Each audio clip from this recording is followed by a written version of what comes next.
Segunda parte. Conceptualización y didáctica. Concepto de objetivo.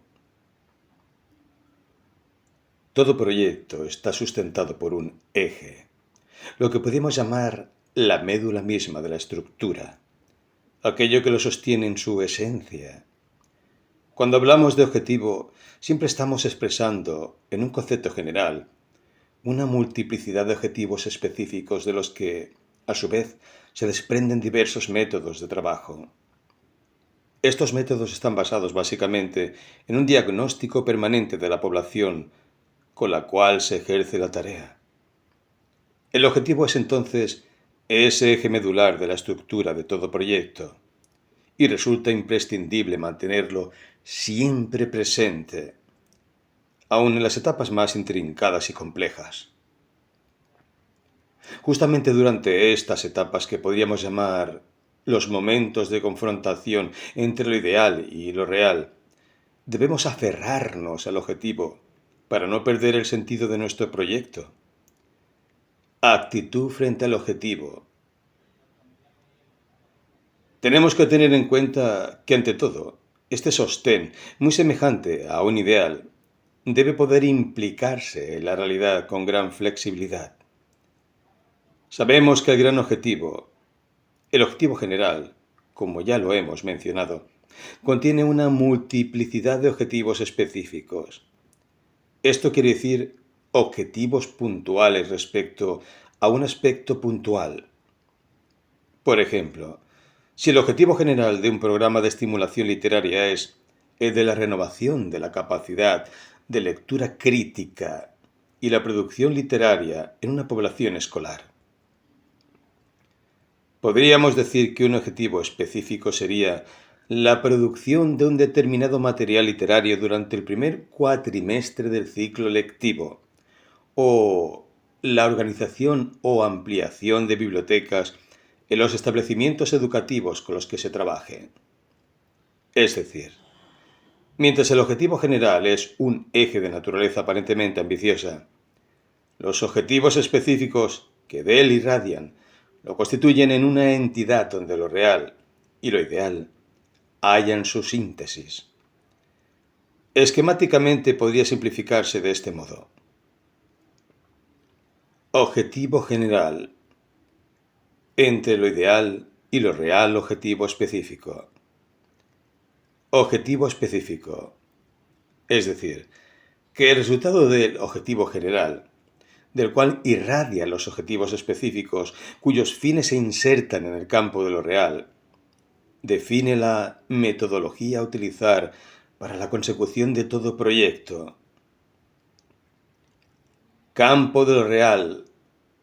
Marco ideológico. Método. Objetivo del programa CDYV. Contra la discriminación y la violencia. Tenemos claros los elementos fundamentales que caracterizan el objetivo. Pero es evidente que por ahora estamos ante un concepto abstracto. Debemos, por lo tanto, introducir dentro de este el objetivo general y los objetivos específicos del programa que nos ocupa. Un modo de definir en pocas líneas este programa es a través del desglose de su enunciación. La esencia misma del programa está inscrita en la sigla CDIV. Toda sigla trata de sintetizar los elementos fundantes, es decir, aquello que determina el centro mismo de una empresa a seguir. Dentro de los programas de asistencia comunitaria tenemos muchos ejemplos de lo antedicho. La ALFEC, INCUCAI, ADELCO y otros de menor conocimiento público como SMR, Salud Mental Responde, AYA, Ayuda al Accidentado, NAR Anon, Ayuda al Familiar del Adicto. La lista es innumerable, si además agregamos otros rubros como grupos culturales de acción educativa, etc. En lo que hace nuestro programa, la sigla tiene por objeto acentuar los dos aspectos sobre los que el programa va a trabajar: discriminación y violencia. Respecto a estos dos elementos sobre los cuales vamos a actuar, tenemos una determinada actitud, que luego vamos a ampliar en lo que definiremos como marco ideológico. Esta actitud lleva la preposición contra y nos habla de una posición activa que se erige desde una oposición a un determinado estado de cosas, con la finalidad de instaurar nuevas realidades que operen de manera distinta en la comunidad. En este desglose ya nos encontramos con el objetivo general. Podemos decir entonces que el programa contra la discriminación y la violencia tiene como objetivo general propender a estructurar una realidad nueva donde la discriminación y la violencia sean reemplazadas por la integración de las minorías, la protección del prójimo, la acción comunitaria permanente. Marco ideológico. Podríamos acercarnos a un concepto más amplio de ideología si nos remitimos a sus orígenes etimológicos. Idea significa imagen ideal de un objeto. Logos significa palabra, pero también razón de las cosas, causa, argumento, tratada, ley. Idea significa imagen ideal de un objeto. Logos significa palabra, pero también razón de las cosas, causa, argumento, tratada, ley, recta razón. Uniendo estos dos conceptos podemos definir el término ideología como el conjunto de razones que sustenta la imagen ideal de un objeto. De este modo, cuando nos referimos a un marco ideológico, estamos hablando de un orden que sustenta un conjunto de ideas respecto a lo que debe ser el objeto que nos ocupa. En este caso, nos referimos a una comunidad actuante sobre la que proyectamos un concepto ideal y tratamos de darle un logos, una razón o conjunto de razones que justifiquen y hagan viable nuestro accionar. Como vimos ya, la idea está en el objetivo, su razón de ser en las necesidades de la comunidad. Suponemos, en este caso, dentro de la ideología del programa, un principio activo que ya expresamos en la sigla. La preposición contra nos habla de una oposición primaria. Nos oponemos, tomamos partido por una negación. No imaginamos que se pueda construir nada sin antes desestructurar los mecanismos perversos que el sistema invierte para generar discriminación y violencia en nuestra sociedad. Esto lleva nuestro proyecto mucho más allá del remiendo reformista, aquel que acciona sobre estructuras ya estancadas, experimentando sobre ellas, pero sin cuestionarlas mayormente, proponiendo métodos superficiales que no contienen en sí mismos la problemática real, de modo tal que solo ejercen un efecto placebo sobre el objeto que les ocupa. Un ejemplo. Supongamos una escuela en donde ha habido varios episodios de violencia, tales como peleas continuas a la salida de la escuela, a punto tal que se hayan llegado a generar lesiones graves en algún niño. En este caso el niño es llevado al hospital. Hay sanciones para el grupo y luego alguna supervisión por parte de un organismo a pedido de los padres o de la escuela. La situación emergente del niño lesionado ha ocasionado una serie de reacciones en la comunidad institucional que se inician puntualmente cuando el episodio ocurre y concluyen cuando se considera que el grupo se ha apaciguado. Pero obviamente la problemática seguirá creciendo hasta volver a suscitar otra situación emergente. La acción preventiva es poco implementada, entre otras cosas justamente por no hacer un acabado diagnóstico de la comunidad. Por otra parte, no suele convocarse a la población escolar a la propuesta de resolver nuestros propios problemas. Más bien se ejerce sobre ella una actitud autoritaria, paternalista o directamente de absoluta indiferencia respecto a la posibilidad de generar actitudes de autodeterminación. Este último concepto lo analizaremos más adelante, cuando nos refiramos a la formación de grupos de autogestión. Vemos cómo el esquema se construye solo por una lógica intrínseca. Del marco ideológico comienzan a vislumbrarse los ejes básicos de la metodología. De esta manera quedaría completado el esquema inicial que presentamos. Haremos referencia a los ejes metodológicos que acabamos de esbozar. Método de implementación. Concepto de método. Del griego métodos. Significa modo de decir algo con orden. Procedimiento de las ciencias para hallar la verdad y enseñarla. Este concepto ha llevado a la humanidad a innumerables odiseas en búsqueda de respuestas filosóficas, científicas y religiosas. Es tan vasta la metodología como vasta e intrincada es la historia humana. El hombre siempre ha ido en busca de un orden que le permitiera avanzar sobre sí mismo y sobre el medio. El método le ha dado, como a Teseo, el hilo de Ariadna, un estado de seguridad frente al peligro del caos.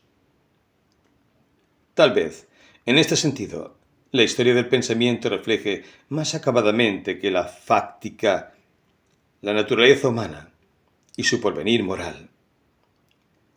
Como ya vimos, todo método se sustenta en una ideología, y esta es a su vez la manifestación acabada de un objetivo fundante, al que llamamos objetivo general. Esto nos remite a filosofías como las de Platón, quien fue la voz de uno de los maestros del método, Sócrates. Sócrates, hijo de una partera y un escultor, implementó un método que curiosamente unía en una filiación armónica su propio origen. Mayéutica quiere decir dar a luz. Sócrates sostuvo que la única manera de que el hombre se vuelva sabio era llevarlo por los caminos de la interrogación a un razonamiento que le permitiese ir encontrando el conocimiento dentro de sí mismo. El que interroga actúa como el escultor que va eliminando lo que sobra de la piedra para descubrir la forma que yacía latente en ella. Este método es el que, de algún modo, también expresó Piaget en el siglo XX, al analizar la inteligencia como un proceso que se va autodeterminando desde la etapa sensorio-motora hasta el pensamiento hipotético deductivo. De modo tal que la función de la pedagogía ya no sería otra que la de producir la suficiente cantidad de estímulos como para dar a luz en el niño de manera ordenada y enriquecida lo que en el niño estaba. Obviamente esto equivale a trabajar desde el llano en una actitud de evaluación permanente del individuo y de los grupos. De no ser así, el sentido mayéutico pierde sustento para pasar a asumir una relación lejana, vertical y estrictamente informativa. Para ilustrar con más precisión lo que hace al método mayéutico y su reformulación en la didáctica piagetiana, transcribiremos algunos párrafos de Hans Ableli. Dice el autor: la tentativa de dirigir directamente la formación de las nociones en el niño no puede llegar a conclusiones satisfactorias. Es preciso que le dejemos una gran libertad. Algunos párrafos más adelante agrega: el primer problema didáctico que tenemos será por consiguiente precisar cómo puede ser provocada la investigación por el niño. Según Ableli, El método mayéutico tradicional, si bien intentaba provocar la investigación en el niño mediante preguntas hábilmente realizadas por el maestro, y aunque los niños hallaran aparentemente la respuesta por sí mismos, no asimilaban la estructura en su conjunto. No se trata entonces de arribar a conclusiones parciales de un problema, sino establecer las principales relaciones que rigen un complejo de operaciones y insertar en ellas las relaciones parciales. En síntesis, la mayéutica tradicional conducía al alumno a determinados razonamientos cuyo conjunto o visión total estaba en el maestro, en tanto que la mayéutica piagetiana lo ayuda a resolver un problema vivo en su espíritu. El alumno se adueña de una visión total, gestáltica del problema, y esto posibilita que pueda luego trasladar esta comprensión a diversas situaciones. La pregunta es, entonces, ¿cómo trasladamos la mayéutica a nuestro proyecto? No nos olvidemos que nuestra población se compone de niños y adultos, y que la temática que nos ocupa no es la resolución de un sistema de operaciones matemáticas, sino de un entramado y complejo sistema de urgentes cuestiones éticas.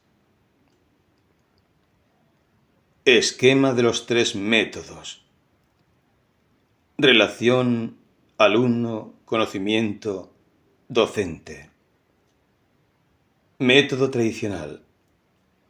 Mayéutico tradicional. Mayéutico moderno. Docente. Esquema de conocimiento. Información docente sostiene a un esquema de conocimientos. Mayéutica tradicional. Docente mayéutico moderno. Docente. Informado. Información. Interrogación. Alumno adquiere mediante respuestas conocimientos parciales. Alumno recibe información. Interrogación. Alumno adquiere conocimientos totales, ya vivos en su espíritu. Concepto de autogestión. El concepto de autogestión ha sido enunciado en incontables ocasiones, especialmente Martin Buber, filósofo político, en su libro Caminos de Utopía. Se refiere a la posibilidad de generar comunidades pequeñas donde todos los hombres que la habiten puedan ser protagonistas de su funcionamiento. La idea de producir y poder ver el fruto de la tarea realizada ya estaba planteado por Marx en sus manuscritos del 48. La alienación del hombre consiste en la pérdida progresiva de la conciencia de su protagonismo respecto a su labor. En tanto la humanidad progresa, el individuo se fragmenta hasta un punto tal en que pierde no solo la conciencia de lo que realiza, sino también queda inerme en un mecanismo perverso que lo aleja de la posibilidad de definirse en todos los aspectos de su vida. Desalienarse es volver a la conciencia del individuo. Para Freud, la salud mental consistía en la capacidad del sujeto de crear y de amar. Buber plantea la autogestión de pequeñas comunidades contra la alienación de las naciones estructuradas sobre la pérdida de la identidad individual. Una comunidad que se sabe independiente puede interactuar con otras de una manera horizontal, es decir, bajo el sentido de cooperación y no bajo la tentación de sojuzgar. Por otra parte, desde su propia etimología, el concepto ya está claro. Autogestarse es darse vida a sí mismo.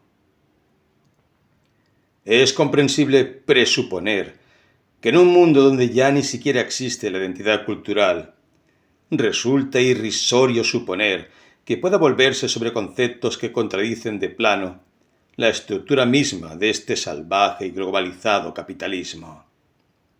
Sin embargo, ya lo habíamos dicho, los objetivos de un proyecto que intenta no ser superficial toca siempre el terreno de lo ideal. La realidad se encargará de ir poniendo sus límites y en tanto la esencia ideológica se mantenga, en mayor o menor grado, el programa con todos los recortes que el campo de lo real le imponga, mantendrá intactos sus objetivos. De esta manera, y yendo a nuestro programa, cuando planteamos la formación de pequeños grupos en el ámbito escolar y también en los centros barriales, estamos llevando conceptos como las de Buber al terreno de lo existente. La metodología mayéutica, que ya definimos en el apartado anterior, funciona como el método más coherente que podemos instrumentar si se pretenden generar pequeñas comunidades que puedan llegar a autoabastecerse en todos los aspectos que resulten posibles. Por supuesto, dentro de una realidad que no es precisamente propicia a emprendimientos de esta naturaleza. En primer lugar, debemos hacer un diagnóstico de la comunidad, su nivel económico, sociocultural, etc. Existen como instrumentos las entrevistas grupales con los padres y las individuales. De algún modo, cada docente, ya desde el inicio, puede contar con una serie de datos que le den la pauta de a quiénes se dirigen, cuáles son sus necesidades, intereses y problemáticas mayores. Estas entrevistas iniciales pueden ser muy enriquecedoras para empezar a trabajar con grupos de grado. El problema está en cómo se las lea, qué se deduzca de ellas, que funcionen como un mapa inicial del estado de cosas y que no mueran en las carpetas archivadas, como un trámite más de los tantos que exige la institución escolar. ¿Existen formas de dar vida a este material? 1. A través de una lectura conjunta con psicopedagogos, psicólogos y otros profesionales que trabajan en la escuela. 2. A través de un intercambio comparativo con los distintos docentes de grado. 3.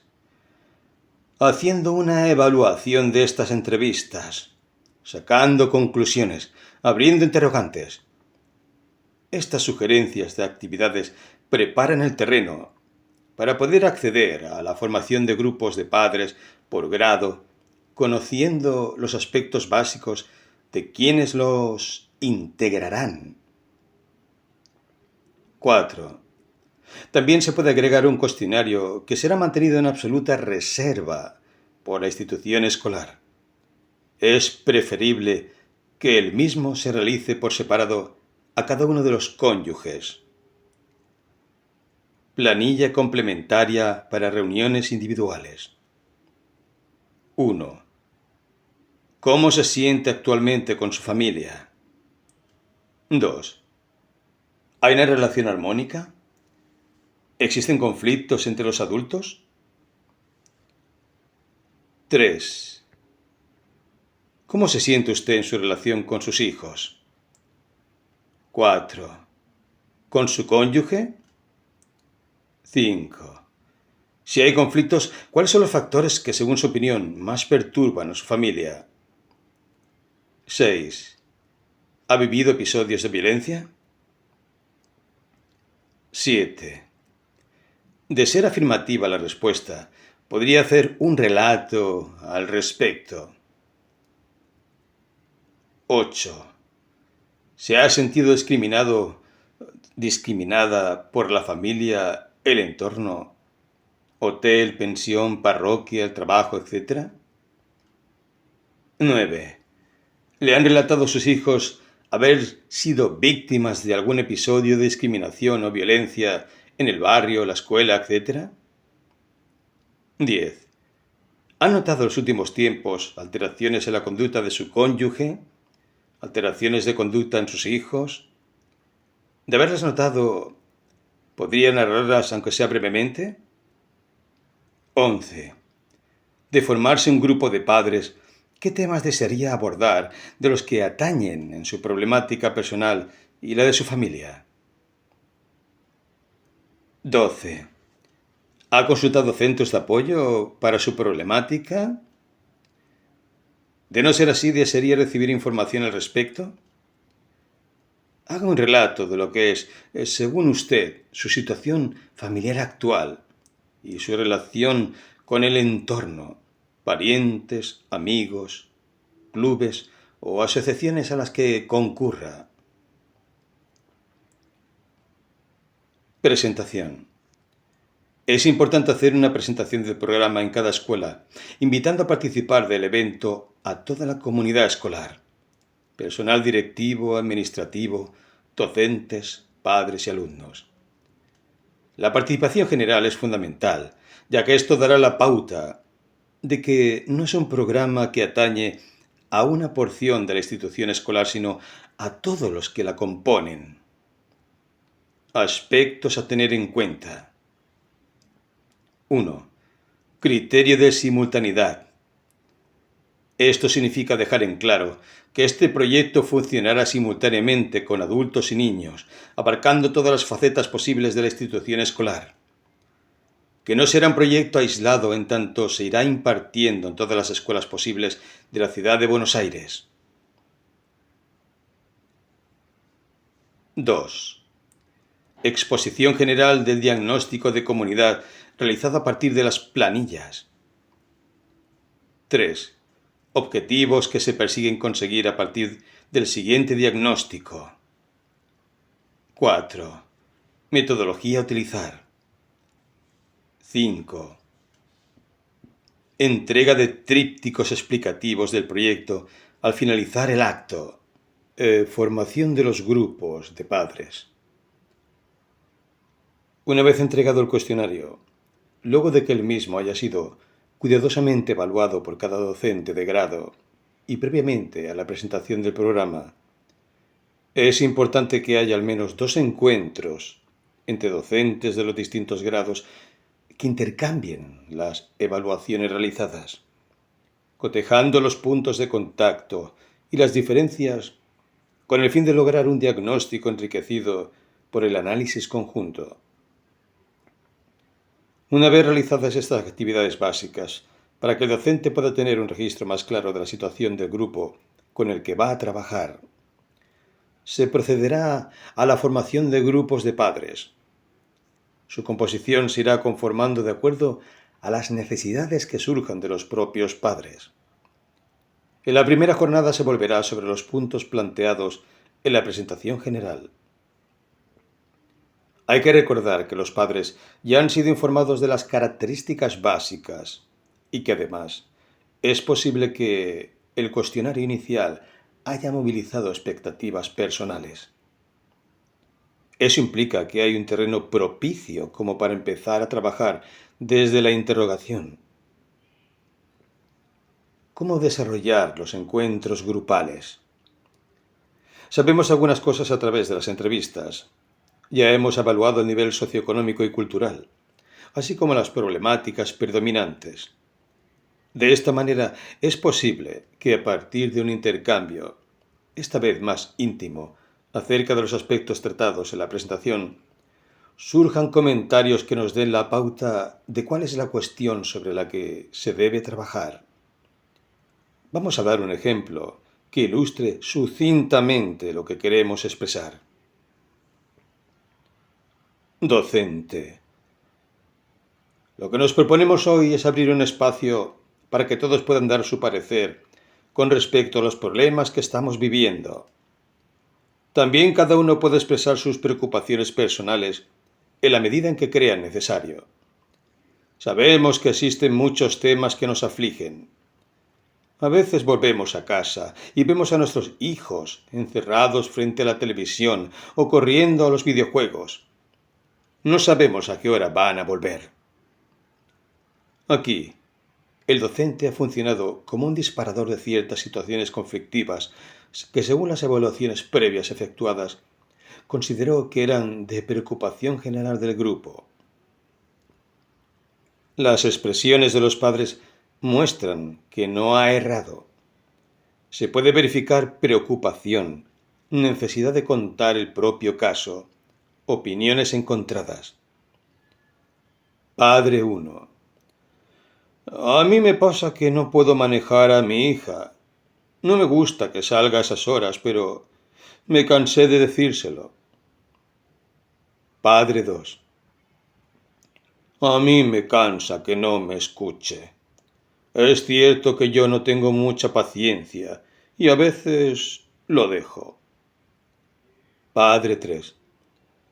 En realidad no escuchan si no se les da un buen grito. Padre 4. A mí no me parece que gritar sea la manera. Aquí surge lo que podemos denominar el tema emergente, la dificultad para comunicar límites. El interrogante sería entonces, ¿cómo establecer los límites? Desde esta pregunta pueden ir elaborándose respuestas individuales, como así también la pregunta puede ir aún más lejos. ¿Hay demasiado cansancio para comunicarse con los hijos? ¿Existen deseos de poner límites? ¿Está en la falta de deseo o la posibilidad reside en otro lugar? Si los interrogantes que surgen están implícitos en el discurso de los padres, posiblemente la respuesta también lo esté. Se ha mencionado más de una vez el cansancio. ¿Qué pasa con el deseo de establecer comunicación con los hijos? Si se ha perdido el deseo de establecer comunicación, y convengamos que el límite es un modo fundamental de comunicación, entonces, ¿qué nos está matando el deseo? Quedarse con un nuevo interrogante es precisamente lo que nos precisa, que hemos podido ampliar nuestro campo de acción. De allí en adelante se intentará que los propios padres promuevan alternativas a corto plazo para modificar la relación. Estas alternativas pueden parecer muy modestas, como mirar juntos un programa de televisión y conservarlo. Hacer lo mismo con respecto a los videojuegos.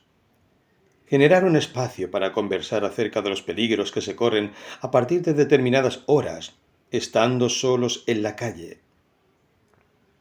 Y de allí en adelante tomar en cuenta las propuestas que cada uno plantee para instrumentarlas en el hogar. La consigna para la siguiente reunión puede ser de acuerdo a lo expuesto. La devolución en el grupo de lo que cada padre ha vivido durante esta semana llevando a cabo las propuestas inmediatas.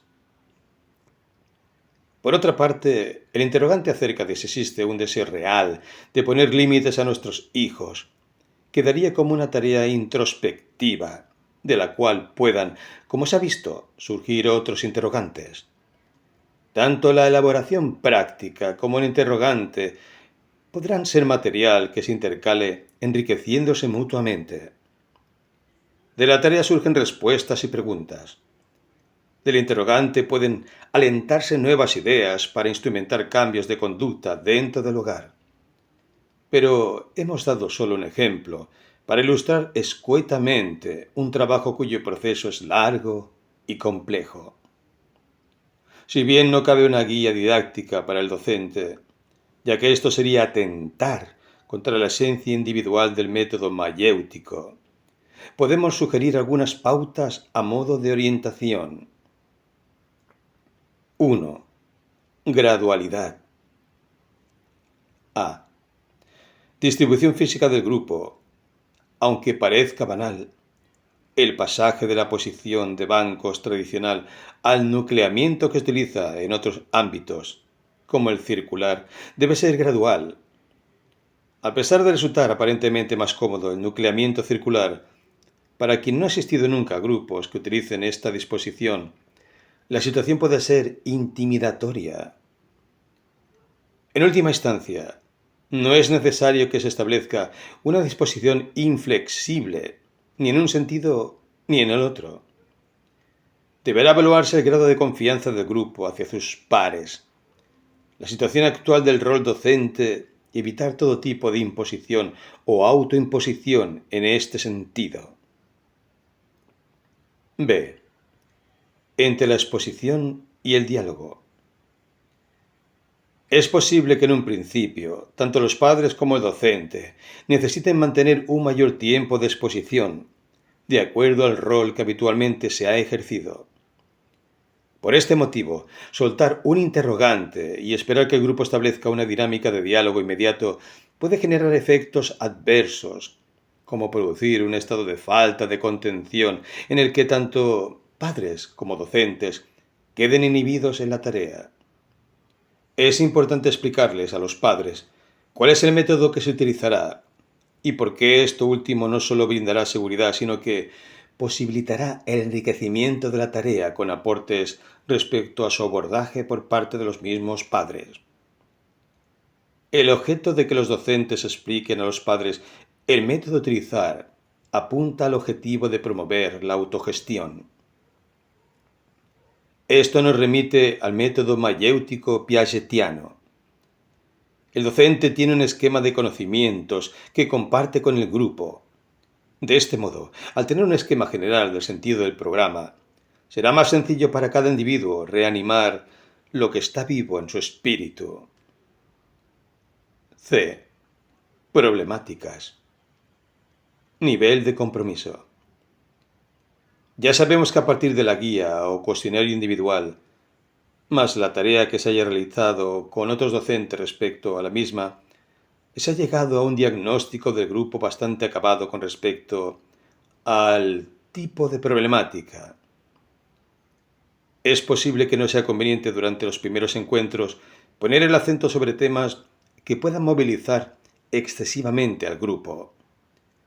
Si bien el docente es disparador de una serie de cuestiones que según su conocimiento hacen a las necesidades del grupo, es necesario que tenga cuidado, sin salirse de los intereses evaluados, de no sugerir temas excesivamente inquietantes, como por ejemplo la violencia, el alcoholismo, el abandono, etc. Gradualmente se irá viendo cuáles cuestiones pueden ser dialogadas en el grupo y cuáles no. En este sentido es necesario tener en cuenta la posibilidad de abrir un espacio para crear diálogos individuales con los padres, así como también pequeños grupos que trabajen sobre una problemática delicada que no se puede compartir más que con aquellos que son víctimas de la misma situación. En este caso, se puede pedir la atención de un especialista para supervisar estos grupos específicos en la escuela o recurrir directamente a la derivación a centros especializados.